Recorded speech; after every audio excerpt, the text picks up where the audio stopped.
ইরানে পূর্ব পরিকল্পিত হামলা স্থগিত করলেন ট্রাম্প। কাতার, সৌদি ও আমিরাতের অনুরোধেই সিদ্ধান্ত, দাবি মার্কিন প্রেসিডেন্টের। চাপের মুখে আত্মসমর্পণ করবে না তেহরান।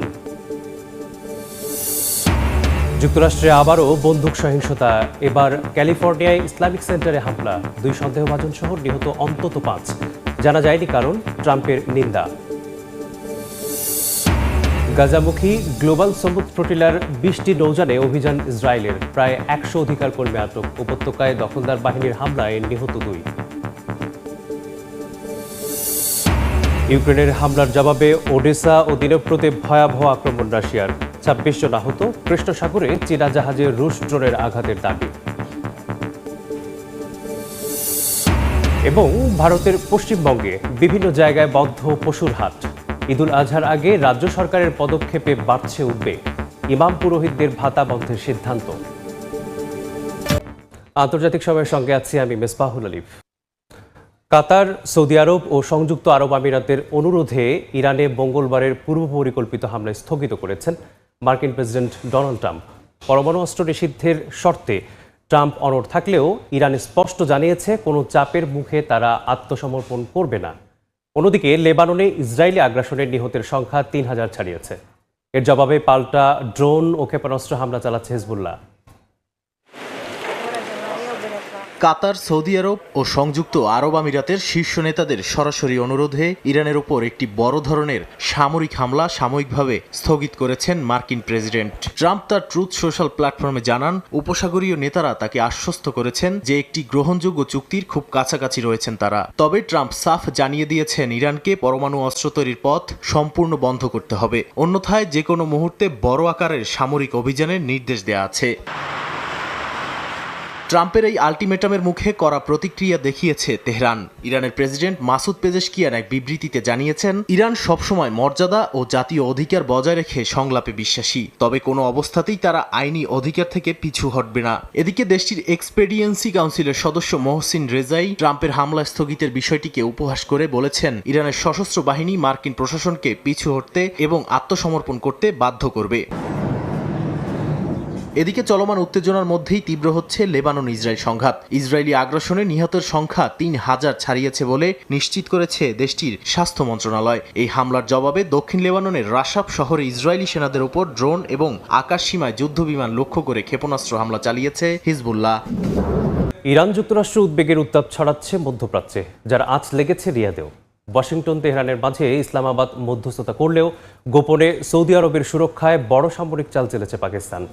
গোপন প্রতিরক্ষা চুক্তির আওতায় সৌদিতে মোতায়েন করা হয়েছে 8000 সেনা, এক স্কোয়াড্রন JF-17 থান্ডার যুদ্ধবিমান এবং অত্যাধুনিক বিমান প্রতিরক্ষা ব্যবস্থা। ইরান যুক্তরাষ্ট্র যুদ্ধে পাকিস্তান কূটনৈতিকভাবে মধ্যস্থতাকারী দেশ হিসেবে ভূমিকা রাখছে। এমনকি ওয়াশিংটন ও তেহরানের মধ্যে যুদ্ধবিরতি কার্যকরেও বড় অবদান রেখেছে ইসলামাবাদ। তবে যে সৌদি আরব যুক্তরাষ্ট্রকে সহায়তা করছে, সে দেশেই বিপুল সামরিক সরঞ্জাম পাঠিয়েছে পাকিস্তান। সৌদি আরবের উপর ইরানি হামলার আশঙ্কায় রিয়াদের সুরক্ষায় বিশাল সামরিক বহর পাঠালো পাকিস্তান। রয়টার্সের এক বিশেষ প্রতিবেদনে উঠে এসেছে এই চাঞ্চল্যকর তথ্য। গত বছর স্বাক্ষরিত এক গোপন প্রতিরক্ষা চুক্তির আওতায় এরই মধ্যে প্রায় 8000 পাকিস্তানি সেনা রিয়াদে অবস্থান নিয়েছে।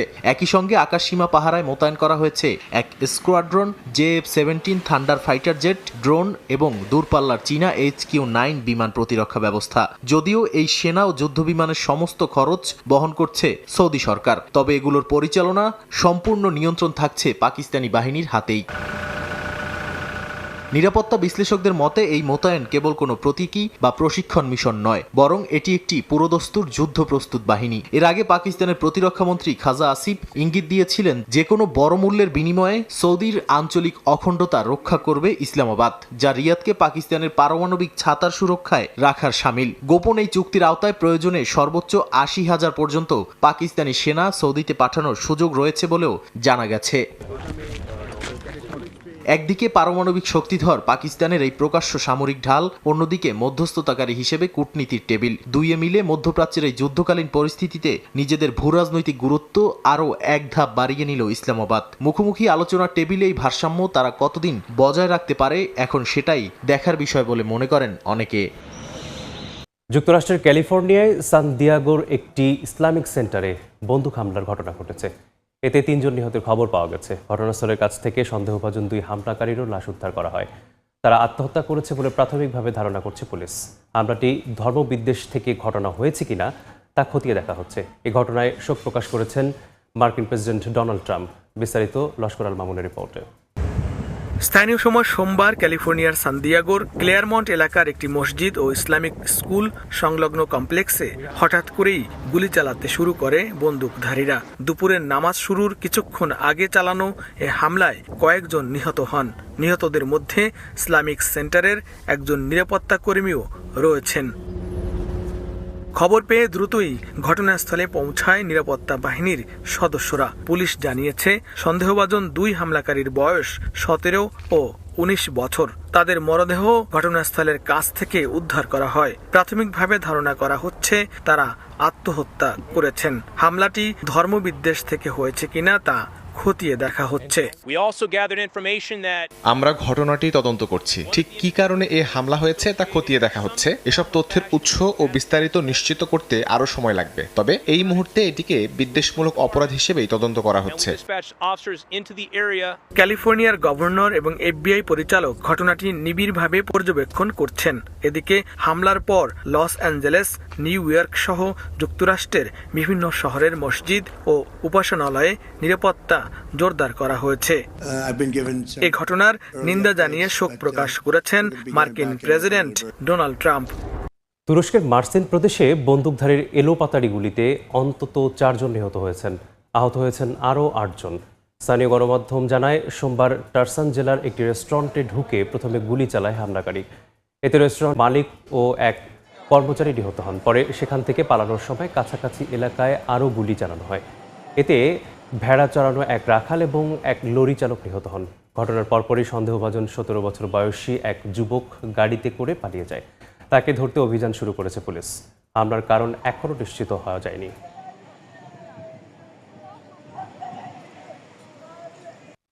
সাইপ্রাসের কাছে আন্তর্জাতিক জলসীমায় গাজামুখী ত্রাণবাহী গ্লোবাল সুমুদ ফ্লোটিরার প্রায় 20টি নৌযানে অভিযান চালিয়েছে ইসরায়েলি সেনারা।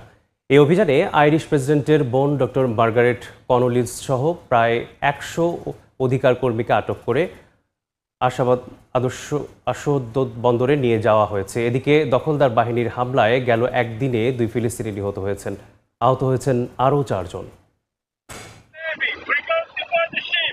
গাজায় মানবিক সাহায্য নিয়ে যাওয়ার পথে গ্লোবাল সুমুদ ফ্লোটিলার উপর আবারও চড়াও হয়েছে ইসরায়েলি নৌবাহিনী। সোমবার সাইপ্রাসের কাছে আন্তর্জাতিক জলসীমায় লাইভ স্ট্রিমিং চলাকালে আকস্মিকভাবে ফ্লোটিলার প্রথম সারির নৌযানগুলোতে অস্ত্রধারী কমান্ডোরা চড়াও হয়। ফ্লোটিলার আয়োজকদের দাবি, গাজা উপকূল থেকে 250 নটিক্যাল মাইল দূরে সম্পূর্ণ অবৈধভাবে এবং আন্তর্জাতিক সমুদ্র আইন লঙ্ঘন করে এই আগ্রাসন চালানো হয়েছে। এই অভিযানে ফ্লোটিলার প্রায় 20টি নৌযান জব্দ এবং আইরিশ প্রেসিডেন্ট ক্যাথরিন কনোলির বোন ডক্টর মার্গারেট কনোলি সহ অন্তত 100 জন স্বেচ্ছাসেবীকে আটক করা হয়েছে। আটককৃতদের একটি ভাসমান কারাগারে স্থানান্তর করে জিজ্ঞাসাবাদের জন্য ইসরায়েলের আশদোদ বন্দরে নিয়ে যাওয়া হয়। এ ঘটনার পর তুরস্কের পররাষ্ট্র মন্ত্রণালয় একে স্পষ্ট জলদস্যুতা বলে আখ্যা দিয়েছে এবং হামাস একে রাষ্ট্রীয় সন্ত্রাস বলে নিন্দা জানিয়েছে। এদিকে ইসরায়েলি প্রধানমন্ত্রী বিনিয়ামিন নেতানিয়াহু এই অভিযানের ভূয়সী প্রশংসা করে একে গাজায় হামাসকে বিচ্ছিন্ন রাখার একটি সফল পদক্ষেপ বলে দাবি করেছেন। একই দিনে জাতিসংঘের মানবাধিকার কার্যালয় গাজায় ইসরায়েলের কর্মকাণ্ডকে জাতিগত নিধনযজ্ঞের শামিল বলে উল্লেখ করেছে। এছাড়া উপত্যকায় নতুন করে কয়েকজন ফিলিস্তিনি হতাহত হয়েছেন। গাজায় এ পর্যন্ত নিহতের সংখ্যা ৭২,৭৬০ ছাড়িয়েছে এবং চলতি যুদ্ধবিরতির মধ্যেও নতুন করে প্রাণ হারিয়েছেন আরও অন্তত ৮৭৭ জন ফিলিস্তিনি। ইউক্রেন রাশিয়া যুদ্ধের তীব্রতা এবার স্পর্শ করল বেইজিংকেও। পুতিনের চীন সফরের আগেই কৃষ্ণ সাগরে চীনা মালিকানাধীন একটি মালবাহী জাহাজে আঘাত হেনেছে রুশ ড্রোন। ওডেসা ও দিনপ্রতে ব্যাপক হামলা চালিয়েছে রাশিয়া। এতে অন্তত ২৬ জন আহত হয়েছেন।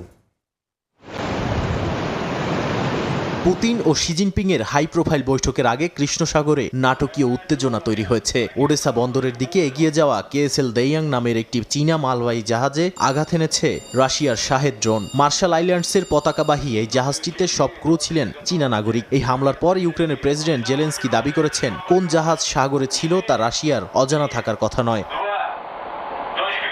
রাশিয়ার এই হামলা মূলত গত সপ্তাহে ইউক্রেনের চালানো এক ঐতিহাসিক ও নজিরবিহীন ড্রোন আক্রমণের প্রতিক্রিয়া। ইউক্রেন এক রাতে রাশিয়ার ভেতরে 1300-র বেশি দূরপাল্লার ড্রোন দিয়ে হামলা চালায়। যুদ্ধের 4 বছরের ইতিহাসে সবচেয়ে বড় একক গভীর আঘাত করা আকাশ প্রতিরক্ষা ভেদ করে ইউক্রেনীয় ড্রোনগুলো মস্কোর কেন্দ্রস্থল, তেল শোধনাগার এবং হাইটেক অস্ত্র তৈরির মাইক্রোচিপ কারখানায় সফলভাবে আঘাত হানে। সামরিক বিশ্লেষকদের মতে রাশিয়ার সবচেয়ে সুরক্ষিত রাজধানী যে অরক্ষিত, এই হামলা তা প্রমাণ করেছে এবং রুশ নাগরিকদের মনে বড় ধাক্কা দিয়েছে।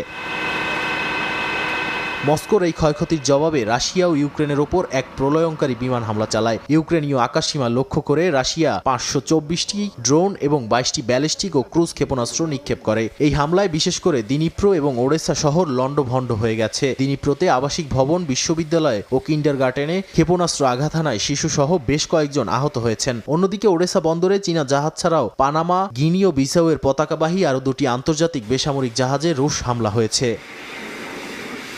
ভারতের পশ্চিমবঙ্গে পবিত্র ঈদুল আজহার আগে মুসলিম সম্প্রদায়ের মধ্যে বিরাজ করছে চরম আতঙ্ক। নতুন রাজ্য বিজেপি সরকারের পুরনো একটি আইন নতুন কার্যকরের পর রাজ্যের বিভিন্ন জায়গায় বন্ধ করে দেয়া হয়েছে পশুর হাট। এতে দেখা দিয়েছে উদ্বেগ, উৎকণ্ঠা ও ক্ষোভ। শুভেন্দু অধিকারীর সরকারের নির্দেশনায় বলা হয়েছে, রাজ্যের কোথাও 14 বছরের নিচে কোনো গবাদি পশু জবাই করার আগে নিতে হবে সরকারের অনুমোদন। শুধু তাই নয়, নির্দিষ্ট কসাইখানা ছাড়া প্রকাশ্যে কোনো জায়গায় করা যাবে না পশু জবাই। বিস্তারিত জানাচ্ছেন সুব্রত আচার্য, ছবি তুলেছেন বিশ্বজিৎ দাস। কলকাতার অন্যতম ব্যস্ত এলাকা পার্ক সার্কাস। এখানে বসবাসরত ভারতীয়দের মধ্যে বড় অংশই মুসলিম সম্প্রদায়। প্রতি বছর কুরবান ঈদের আগে পার্ক সার্কাস স্টেশনের পাশেই বসে অস্থায়ী পশুর হাট। কিন্তু এবারের চিত্র ভিন্ন। নতুন বিজেপি সরকারের অনুমতি না থাকায় এবছর বসছে না পশুর হাট। জানা গেছে কলকাতার অনেক স্থানেই পশুর হাট বসছে না এবার। এতে মুসলিম অধ্যুষিত এলাকায় থমথমে পরিস্থিতি তৈরি হয়েছে। উৎসবের প্রস্তুতি পরিবর্তে দেখা দিয়েছে অনিশ্চয়তা, আতঙ্ক আর চাপা ক্ষোভও। শুধু পশুর হাট নয়, বাজারে গোমাংসের দোকানগুলোর সামনেও ঝুলছে বড় বড় পর্দা। কিন্তু কেন এই সিদ্ধান্ত প্রশ্ন করলেও উত্তর দেওয়ার সাহস পাচ্ছেন না স্থানীয়রা। ক্যামেরা দেখলেও তাদের মাঝে ভয় কাজ করছে। পশ্চিমবঙ্গে বিজেপি সরকার ক্ষমতা গ্রহণের পরপরই পুরনো একটি আইন নতুন করে কঠোরভাবে প্রয়োগের নির্দেশনার জেরেই এই পরিস্থিতি। 1950 সালের পশু জবাই আইন অনুযায়ী কোনো গবাদি পশুর বয়স 14 বছরের কম হলে তা জবাই করা যাবে না। জবাই করতে হলে প্রয়োজন হবে স্থানীয় পৌর প্রতিনিধি বা পঞ্চায়েত প্রতিনিধির অনুমোদন। এছাড়া জবাই করতে হবে সরকারিভাবে নির্দিষ্ট করে দেয়া কসাইখানায়। মুসলিম সম্প্রদায়ের অনেকেই বলছেন, সরকারের এই সিদ্ধান্তে শুধু মুসলমানরাই নয়, বরং ক্ষতিগ্রস্ত হবেন হিন্দু সম্প্রদায়ের মানুষেরাও, যারা গরু লালন পালন করেন। একই সঙ্গে গোমাংস রপ্তানির সঙ্গে যুক্ত প্রতিষ্ঠানগুলোর ওপরও এর নেতিবাচক প্রভাব পড়তে পারে। আগামী দিনে এই গোয়ালারা গরু পোষা বন্ধ করে দেবে, তো স্বাভাবিকভাবে দুধের যে ব্যবসা, ডেয়ারি ফার্ম, সেটা এফেক্টেড হবে। এদিকে বিজেপি সরকারের এই সিদ্ধান্তের কড়া সমালোচনা করেছে বিরোধীরা। আইএসএফ ও কংগ্রেস এই সিদ্ধান্তকে আত্মঘাতী বলেও দাবি করেছে। বছর বছর ধরে গরু লালন পালন করে বিক্রি করে যে উপার্জন হয়, এই ধরনের খবর পাওয়া যাচ্ছে। মেয়ের বিবাহ থেকে শুরু করে আনুষঙ্গিক এই টাকাটাকে কাজে লাগায়। বিজেপি সরকার যেভাবে দমন পীড়ন করছে প্রশাসনকে কাজে লাগিয়ে, এতে ক্ষতিগ্রস্ত সেটা শুধু মুসলমানরা হচ্ছে না। দীর্ঘদিনের একটা অভ্যাস নতুন করে আইন চাপিয়ে বন্ধ না করে, আমার মতে দুপক্ষের মধ্যে আলোচনা, বিভিন্ন সম্প্রদায়ের মধ্যে আলোচনা, যারা ধর্মীয় নেতারা রয়েছেন তাদের সঙ্গে যদি রাজ্য সরকার আলোচনা করে এগুলো আরোপ করেন, আমার মনে হয় সেটা অনেক যুক্তিযুক্ত হবে। তবে রাজ্য সরকারের পক্ষ থেকে এখনো এ নিয়ে কোনো নির্দিষ্ট বক্তব্য পাওয়া যায়নি। যদিও সরকার বলছে এই আইন তারা নতুন করে করেনি, বরং আইনটি 1950 সালের, তারা শুধুমাত্র কার্যকর করছে। ভারতের পশ্চিমবঙ্গে শুভেন্দু অধিকারীর নেতৃত্বাধীন বিজেপি সরকার ইমাম, মুয়াজ্জিন ও পুরোহিতদের ভাতা বন্ধের সিদ্ধান্ত নিয়েছে। সরকার গঠনের পর সোমবার রাজ্য সরকারের মন্ত্রিসভার প্রথম বৈঠক বসে। বৈঠকে পিছিয়ে পড়া গোষ্ঠীদের জন্য রাখা সুবিধা বাতিল করা হয়। সাবেক মুখ্যমন্ত্রী মমতা ব্যানার্জি 2012 সালে প্রথমে ইমামদের জন্য মাসিক 2500 রুপি ভাতা চালু করেন।